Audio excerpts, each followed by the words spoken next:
All right. So, yeah, as Peter talked about, I've been working with fishes on Lake Winnipeg for many years, since 2012. So it's gonna be that like when I got this invitation to come here and speak, I still not know what to talk about. I've talked so much that I'm getting tired of what I'm actually talking about. Because people always like want me to talk about the same thing, so I'm just like, okay, I will talk about it. But today I'm gonna use you as my guinea pigs. So I'm actually gonna introduce kind of argument that I've been developing for the past few months, which I really want to like add to my book that I'm writing. So if it fails, it fails. So what I want to talk about today is this idea of freedom of creativity and imagination, and how we use that in physics, which is people are not always associated with creativity and imagination with fishing, but it's actually you need to be highly creative and highly imaginative to be able to fish. Because fish is so important, especially when you go up north. I spent a lot of time in Fish River, Norway House, Grand Rapids, and even like up north, Northwest Territories. Fishing is often the only source of income. It's the only job that you actually can consistently have. So the way fishing is governed is highly important. And recently there has been some idea that you bring local fishers with the government, talk about the issues, and try to make decisions together. Unfortunately, that actually hasn't been really the case. So, so one of the reasons is because of the government never talks about fishing as in terms of creativity and imagination. And the fishes actually have ideas that often are way far creative than bureaucrats actually have. But the problem is that they don't see it as such because they talk about Lake Winnipeg or any other body of water in completely different ways. And they use stories, they use narratives to actually understand what's going on, for example, here at Lake Winnipeg. So a few years ago, I was talking to a fisher, and he kind of talked to me and said, like, yeah, like, so, like, you have to understand fishing is like poker or blackjack. And I kind of thought, but what? Like, what are you talking about? I would say that's more like a gambling. And he kind of laughed. He's like, okay, just wait. Wait for years and you will kind of realize what I'm actually talking about. So I kind of waited and waited until recently I kind of understand what he talked about fishing as playing a poker. So the thing is, and this is where this idea of freedom of imagination and creativity comes from. So all of us have this capacity that we can imagine various situations that we encounter. We encounter a lot of uncertainties in our lives, and we actually can plan and think about how we will solve them. And we do this through prior experience. We know what kind of situations we have been before, and we play it in our heads, and then we use our creativity to actually solve them. Sometimes it works, sometimes it doesn't. And yet, it's this experience that teaches you, like how you solve the next problem. So, so in terms of fishing, this goes relatively through stories. So the fishers have accumulated stories from the grandparents, from the fathers, and they kind of create all those kind of different images to actually understand how the lake works.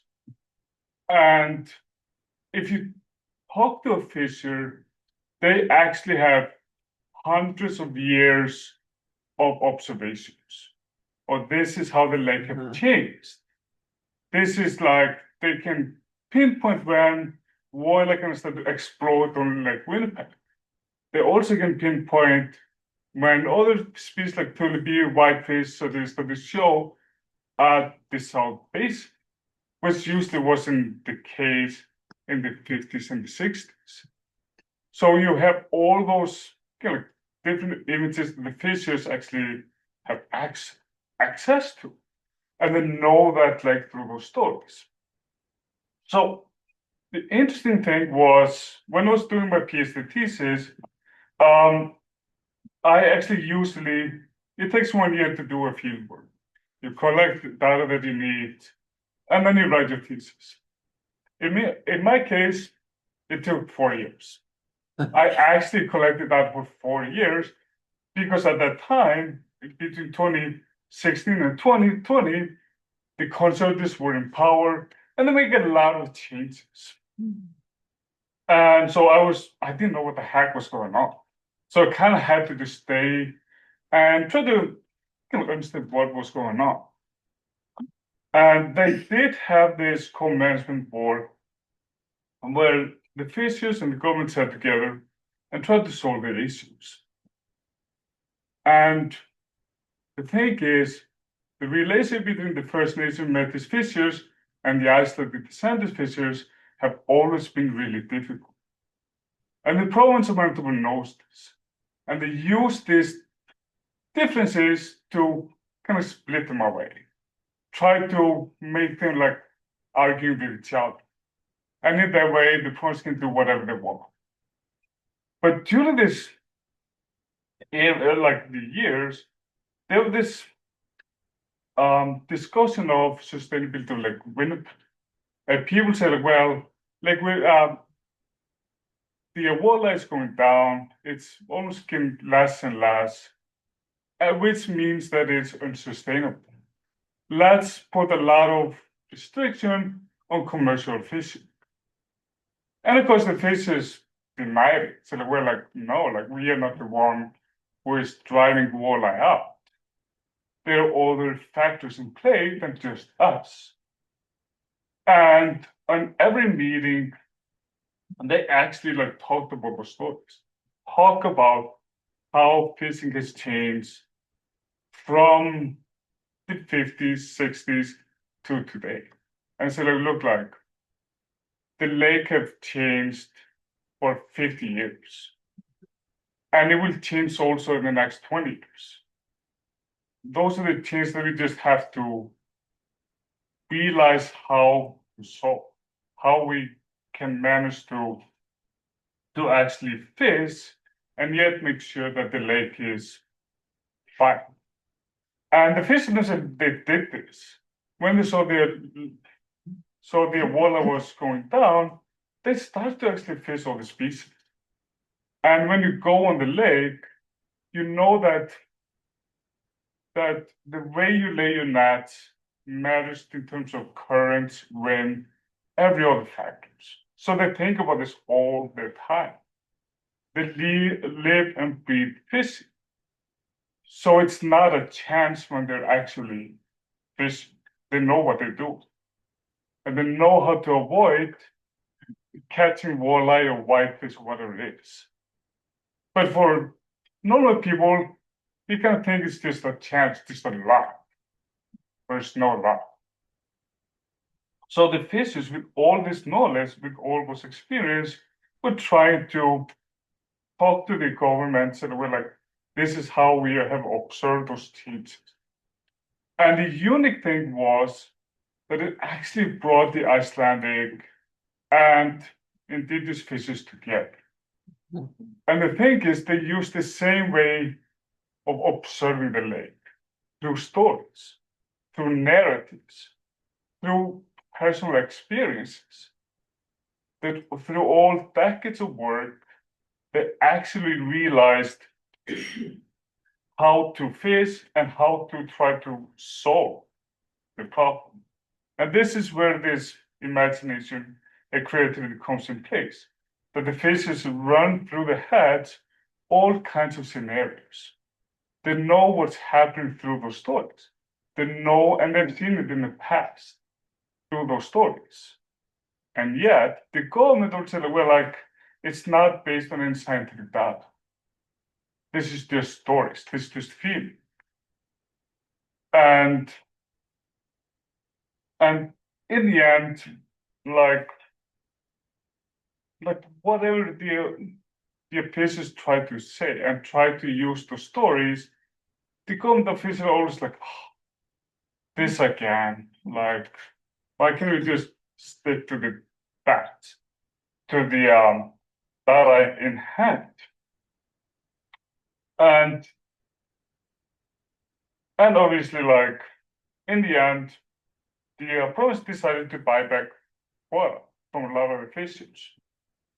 And it decided to reduce increase their minimum mass size and try to like reduce fishing efforts on the lake. So all those stories that the fishers still were telling were not taken seriously. And this is where it like relates to how you know how the world works.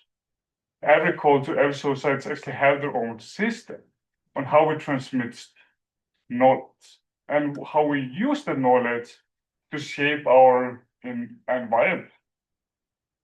And like, and I didn't think about this before, but like the way indigenous fishers and the fishers, Icelandic fishers did this is so similar. And I kind of thought about, like, since I'm from Iceland, like how we actually know things is often through stories, often through not necessarily that has been confirmed by science. Probably one of the biggest case of such is, of course, when the Vikings arrived in North America. People for a long time thought it was just a story. They didn't think it was actually true until archaeologists dug up and saw that the Vikings actually came here first. So it kind of like confirmed those stories. And it's the same with like Lake Winnipeg or any other body of water, is that the fishers can like reproduce the stories that they've been told. And most of the time when you look at cats records, they most of the time match. You know, like even though you were not here 60, 70 years ago, through those stories you kind of know what happened, even though you don't look at the cats. So like many people don't really realize how important it is to be able to have the freedom to imagine and be creative. And especially in terms of fishing, because the importance of fishing for especially self-determination is so crucial. If you don't have fishing, you're in trouble. Because fishing does create this economic base for most of First Nation and Métis communities. So they have a high in stake in actually shaping their own environment. And the way we shape our own environment is through imagination and creativity. You can see all the cities in the world, all those environment around us, it has been shaped by us to some extent. Because we've been allowed to use like imagination and creativity to actually like manipulate the environment. So for the fishers, when they were consistently denied of actually using their own knowledge and their own creativity and imagination, they were robbed that pleasure, that freedom to be able to able to influence their own environment and their own livelihood. And this is so important because when the government, for example, bought all those quotas back, who do you think had to sell their quotas? it was the most vulnerable people. It was the most vulnerable First Nation Métis fishers who actually had to sell because they cannot say no to $20,000 to $25,000. If you don't have anything and the government offer you a lot of money, you don't say no.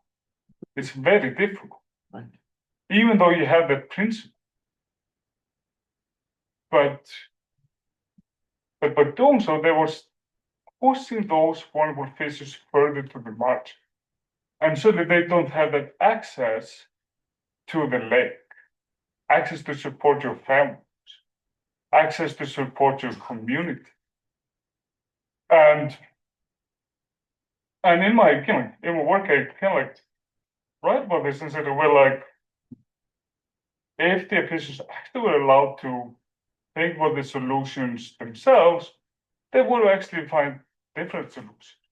They would find solutions that would not push the fellow fishers to the margin. Because this wasn't the first time that they actually run into crisis. I mean, the Lake Winnipeg was closed in the 1970s. In 1971, they closed it due to mercury pollution. But yet they did find some ways to kind of like survive that period. But it was really difficult. But at this time as well, like it was really difficult for many to have to sell. And the reason why I keep talking about this issue is because those communities still hurt. They still don't have enough fish to actually sell, to distribute to their own community members. Mhm. And this is why the relation between fishers and the province is still really bad. Just because the fishers actually know the importance of being able to kind of like use their imagination and creativity to actually shape not just the environment, but actually secure their own access. Because fishing is so crucial to live the life that you actually deem to be good. And I can again up to still develop this argument for kind of get large and not just fishing. Because kind of like if we talk about values, we talk about social structure, it's always about imagination and creativity.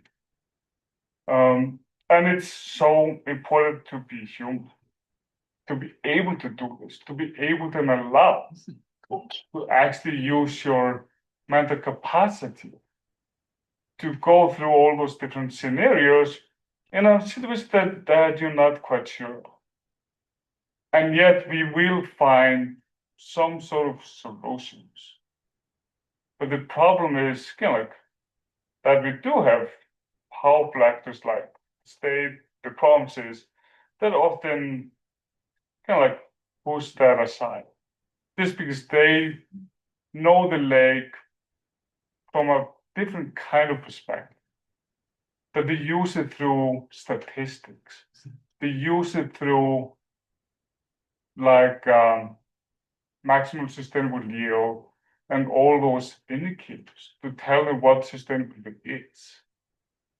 But the fishes themselves, they do have a completely different version of what it actually means.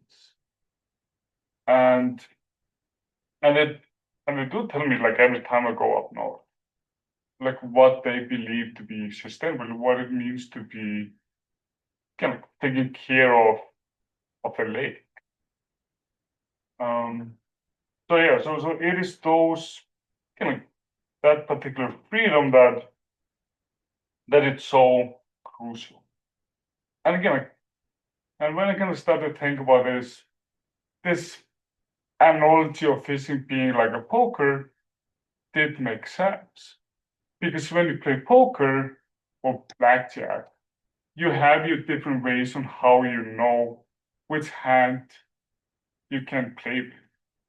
because you've played it probably more than once. So you have all those kind of scenarios in your head, and you can choose from wide variety of scenarios what do you want to, or what is the best in this particular situation. It might be that you just fall, or maybe you call out and try to win the pub. And it's and it is basically in all aspect of life that we do this.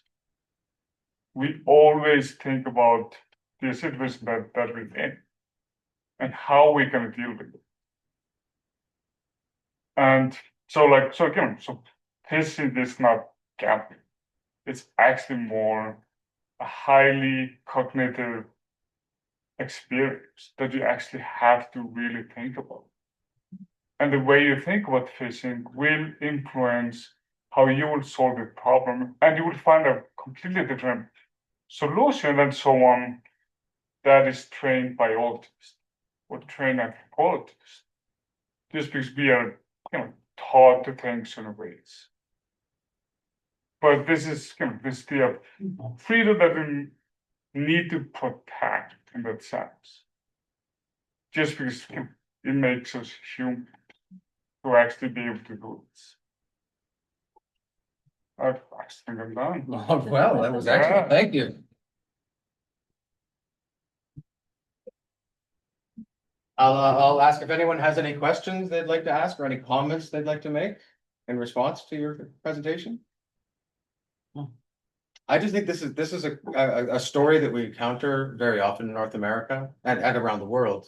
But there's this conflict between what I might characterize as a Western European approach of relying on data and scientific process to make decisions, and often discounting more cultural forms of knowledge. And I think, as we said, with the truth and reconciliation process, that is part of working through it is an acceptance of respect for the other, and not just for the other, but for the other way of knowing, another way of learning. But does anyone else have anything they'd like to ask or any comments they'd like to make? I was going to mention that to put it into a gender context in terms of different ways of thinking. Yeah. The creativity and imagination falls under the category of feminine. Yep. And so maybe there's some relationship there with how things have preceded structures and systems and thinking and all that scientific based and etc. Yeah, I mean, like gender actually play a huge role, because the thing is that, and I teach my students this every time, is that none of us experience the world exactly the same way. Your gender, your race, your class actually matters. And the way you understand the world will reflect your position in relation to power. So where you are completely, makes the journey of in this life so unique. And so you kind of have to think about in this kind of like context, like how women fishers, fishers who are actually women would actually look at the fishing different ways. And they also do places an important part in fishing, not necessarily just to catch the fish.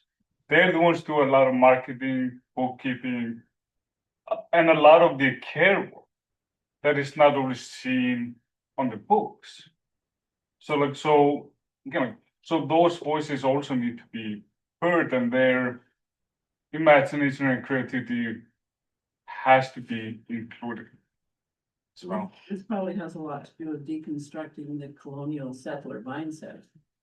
Yeah, deconstructing what we counter as knowledge. So the problem is that we always think of knowledge as production of scientists and how we as scientists produce data. But the thing is, that's just one part. There are other ways of knowing that is just as valuable and just as important to understand the world that we have to actually take really seriously. But it's a big process to make. And again, we as academics, we are sometimes just as bad. Because we are still really kind of like concentrated on like how we distribute our knowledge.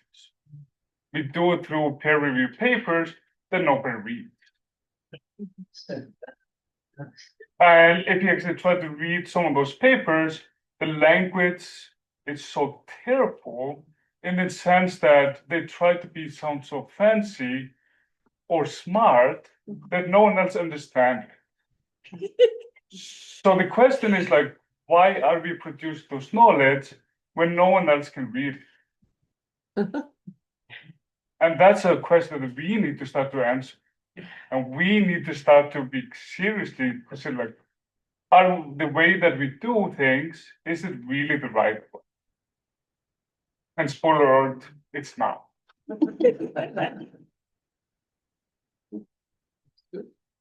Yeah. I just, listening to you, because PJ mentioned this about cultural differences and so on. I think it's more than that, because back home in Iceland, we have this, if you live outside of the capital city, you will sometimes talk about, the specialists from the south. Yes. So these are academics coming from the capital, telling us what to do, even if they have no idea what they're talking about. This is sort of like when I was listening to you, I often started thinking about this, and I think it's sort of, and there's a saying in Icelandic that when two people argue, it's rarely the fault of one. It's usually both of them that have strong sort of, fault in the case.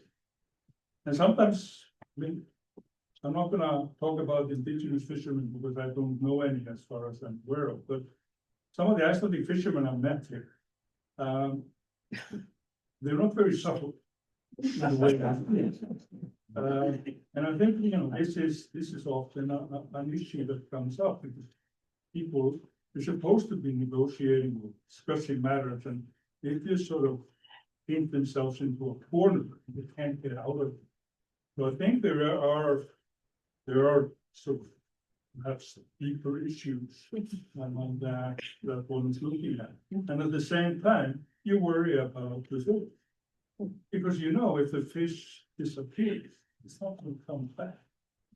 This is sort of it's highly likely.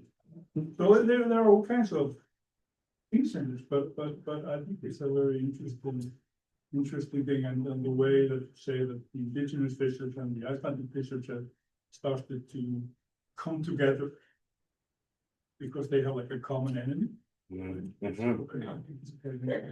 Yeah, I mean, they did come together for a really short period, but I say like some Icelandic fishers are not really subtle, and actually like Icelandic ways, we tend to raise our voices. If we don't agree with someone, we raise our voices, which is not really the good way to actually argue or try to find a common ground. So that's kind of one of the reasons why it's not a stable relationship, that it comes and goes. But in this period of time, they found like a common enemy, and they kind of realized that what the opponents were trying to do. But then as soon as the fishers walked out of the co-management board, so we're like, we are not going to participate in this, like circles. And then it kind of went back to the same way. That they started to be like on the separate corners. But fishing is really difficult because it's so passionate. Because we are not just talking about occupation. We are talking about way of life. You're talking about people that it's like live and breathe going to the lake. They fish, and they're not just fishing for themselves. They're fishing for the neighbors. They're fishing for their community. So you often go, you fish, and often they distribute the fish to their own neighbors without really getting anything in return. So of course, like fishing will start all kinds of emotions, which is fine, which is good because you don't want to have people that don't have any passion. But the most important thing is to understand their cultural difference. And as an anthropologist, like I tend to try to help people to understand that we are not the same too. We might see a lot of commonalities and yet also differences. And differences are not bad. It's not bad to be different. But it is worse when you don't understand where people are coming from. And that's something they are problem. That sometimes people see that they, I remember Norway House got compensation for hydrate.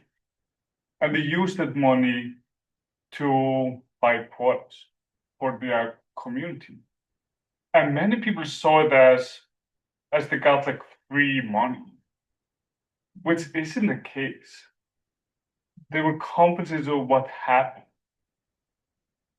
But because people didn't understand the history, and people don't tend to understand the history of colonialism and how it has impacted different people differently. But as long as you don't understand that history, it's really difficult to actually get together and show some sort of solidarity. And that's one thing that physically, like Winnipeg, Lake Manitoba, everywhere go, it does have that problem that will take probably like hundreds of years just to try to understand. And it doesn't help when I don't want to point the direction of going to Canada, but they haven't done really much actually reconciling the situation. But that's a talk for another day, I guess. Yeah. Well, thank you very much, Solmundur. Thank you. All right, and we'll move on now to